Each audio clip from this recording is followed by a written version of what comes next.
Hi guys, thanks for joining me today. I'm Marilyn and my channel's Making with Marilyn. Now I do all things crafty, but on today's video, I'm going to unbox and try out this laser that I received.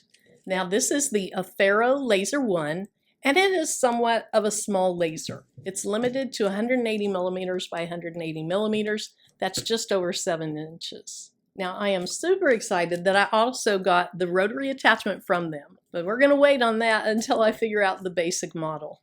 So if you want to see me unbox this, play around with the software for just a little bit, and cut my first project, which is just going to be a small test project, keep watching the video. All right, let's go ahead and open the box and see what we have. And the first thing I see here is a user manual. And it's showing the parts and pieces in it, and then it goes to another language. So if you want the full user manual, you can scan that, bring it up on your computer or your phone.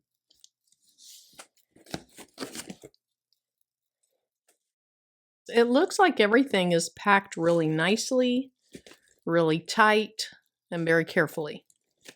All right, I'm going to move the box over, and then I'll just set things out on the table so we can see them together. Now, I went ahead and got everything out of the box, and I made sure that I understood how to put it together, but I have not connected it to my computer, and I haven't used it yet. So let me show you what I found. Now, the beauty of this machine is this frame comes already put together. So that was a big plus. So I got the frame. It comes with a USB cord to connect it to your computer. Now, my computer doesn't have a USB port, so I'm going to have to find my adapter, which I know I have somewhere, to be able to use this. Then here's the power cord. It came with safety goggles. It came with some supplies, little miscellaneous tools, supplies so that you can get started and do some samples. And then it came with these little L brackets because some people like to attach this to a board. Now, I don't want to do that because when I do my tumblers, which is what I'm very, very excited to do, I'm going to have to raise it up.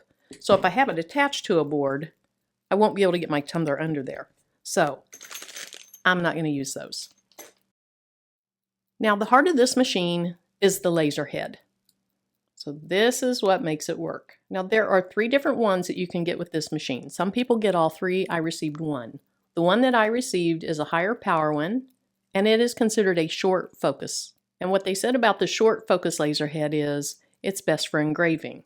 So there's also a powerful long focus head. That's what they say is best for cutting. And then there's one that's lesser power that you can use for engraving or cutting, but it's more of an entry-level one. Now, you can use this for both. It's just that if you get the long focus and the short focus, you can change these out so that you get the best of both worlds. I'm going to use this for engraving and cutting, and we'll see how it turns out. Now let me show you how you attach this to your frame. Right here is a little metal plate. And it might be hard to see, but it kind of indents in, and that's so that you can slide this guide over it. Make it where you can see it. That's so you can slide this guide over it. Okay, see where those divots are going to slide into? So what I'm going to do is go ahead and just slide that over it. Now, I've let it go all the way to the table, or my cutting mat. See, right now it's sitting all the way down here. Now, the reason I did that is you have to plug this thing in. And I thought that if it's on the table or on the cutting mat, I'm not going to be putting a lot of force against this arm. Now, because it's supported by the table, it's easy to push in there, no problem. Then you have the little grounding wire, and it has this little cleat or shoe. And so what you do is you unscrew one of the corner screws, one that's close to it, so that you can just slide. Let me see if I can get this closer to the camera. Well, I don't want to pick it up because then it's not supported correctly. So Hopefully you'll be able to see this. I'm just sliding that little shoe or cleat, whatever you want to call it, under that screw head. And then I'm going to tighten it back up.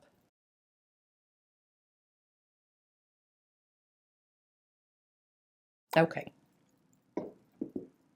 Now the way you position this to focus is you have this little spacer. So let me get a piece of wood that I put under there. Okay, so my first engraving will be on this. So I want to go ahead and lift this laser up. Then I want this amount of space between the bottom of the laser and my wood. Now with this short focal one, your protection is right here, and it just magnetizes on. And I thought that was really, really nice. With the other two heads, you have kind of an amber or an orangey color shield, and you have to slide those up on it. You also focus those a little bit differently. So this one, you put that much space in it. The other two laser heads, there's this metal cylinder, and you put the height of the cylinder between what you're going to cut or engrave and the bottom of the laser head.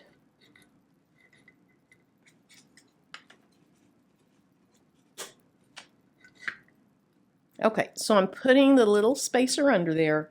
Then you have this thumb screw, and the thumb screw will screw in, tighten this to the frame, and then you remove your spacer.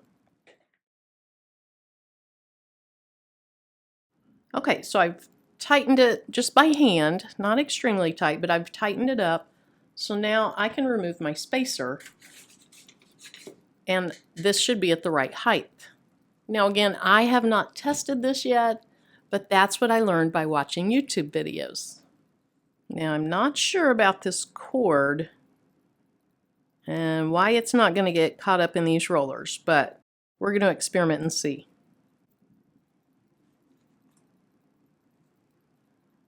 Now the first thing I want to do is plug it in and just make sure it fires up. And on this side is where you have the plug-in, as well as your USB cord goes in there too.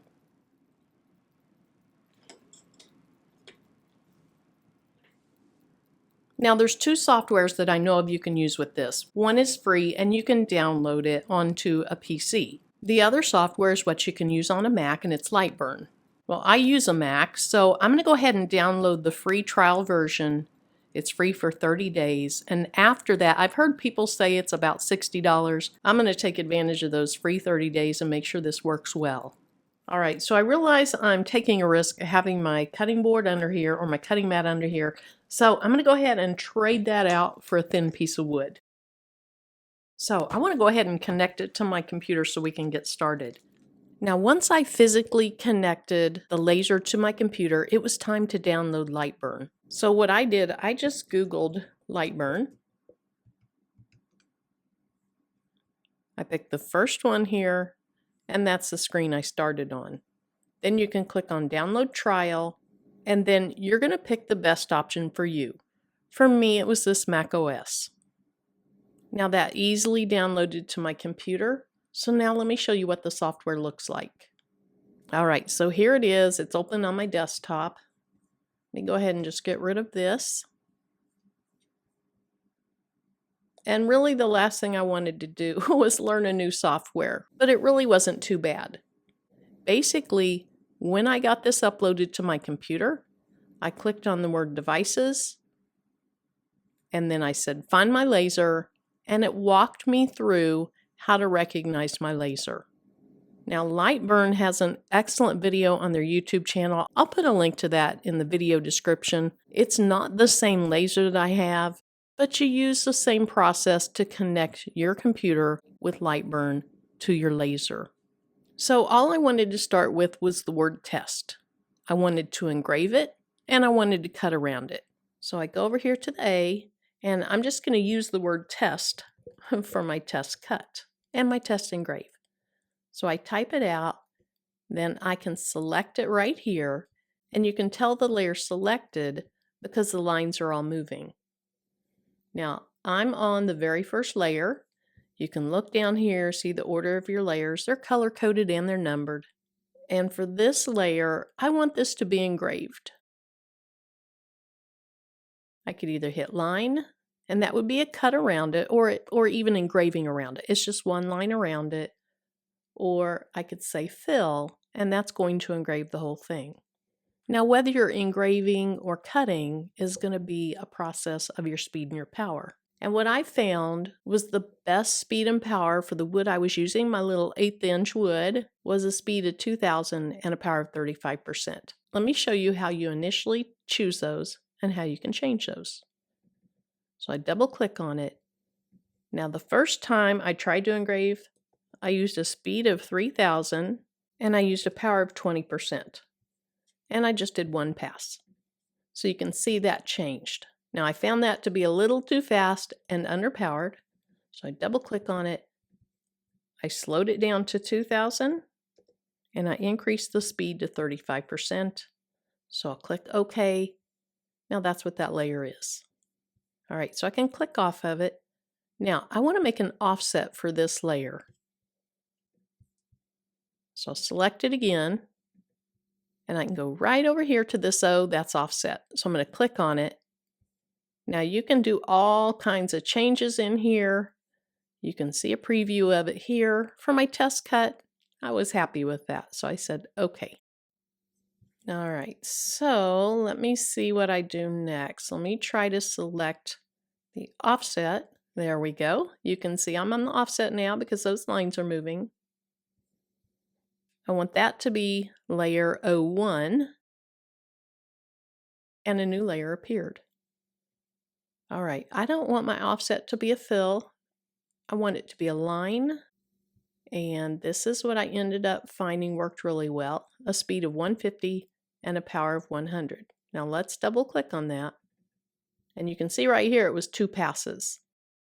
My very first cut that I tried, I used a speed of 2000 and a power of 45. It did almost nothing. So I started slowing down some. My next one was 465 power. That didn't work. Eventually, I made it to a speed of 150, a power of 100, and it was almost perfect. It's just the outside line didn't quite cut through, so I increased to 2 passes, and that did the job. So you say, okay. I click off of it, and here's what I have.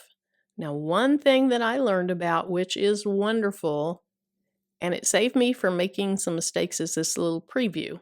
So let me click on that. That's my last preview. Let me go back to nothing.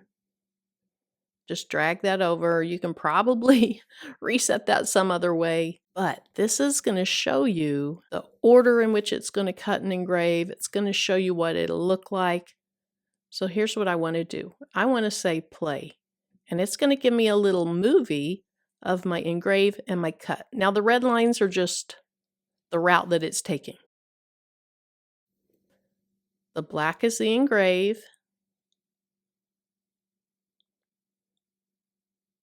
Then it's going around the outside. That's my cut. Notice it went around twice because I have it set for 2 passes.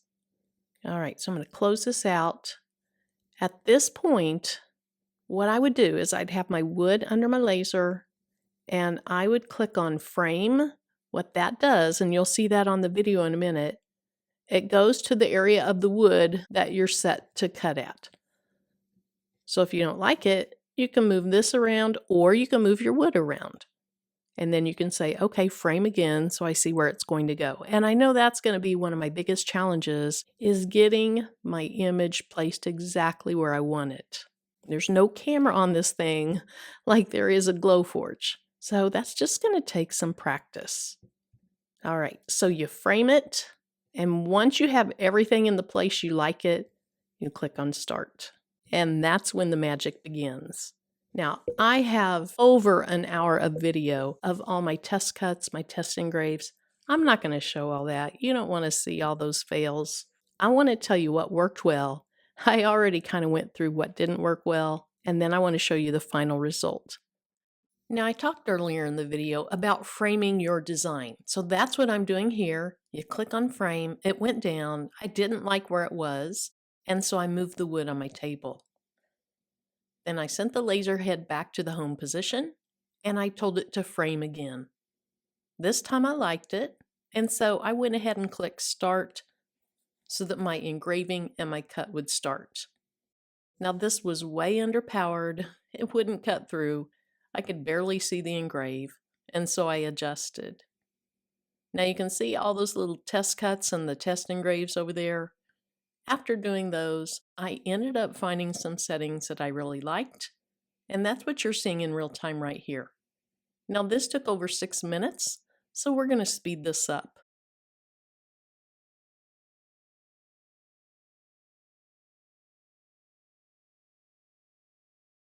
So you can see this one turned out really nicely. And in fact, when I went to pick up my wood, the little test cut just kind of fell out. So I knew that was a good one. And so right here I am so proudly showing you my accomplishment. So here's my first successful project, and I'm pretty happy with this. Now you see a little black dot, that's on the back also. I think that was just a little knot or imperfection in the wood. I don't think it's anything the laser did. You can also see, once I found the right settings, I wrote on the back. Now you probably can't read that, looks like chicken scratch to you, but I can tell exactly what I did for the cut and exactly what I did for the engraving. So over the next several weeks, I'm going to work with different materials. I'm going to use masking paper on some, different thicknesses, but I am really excited to get that rotary attachment out and try some tumblers. So if you're interested to see where this journey goes, make sure you're subscribed, click on that bell, and make sure you've selected the all notifications. That way YouTube lets you know anytime I upload new content. Thanks so much for joining me, and until my next video, bye-bye.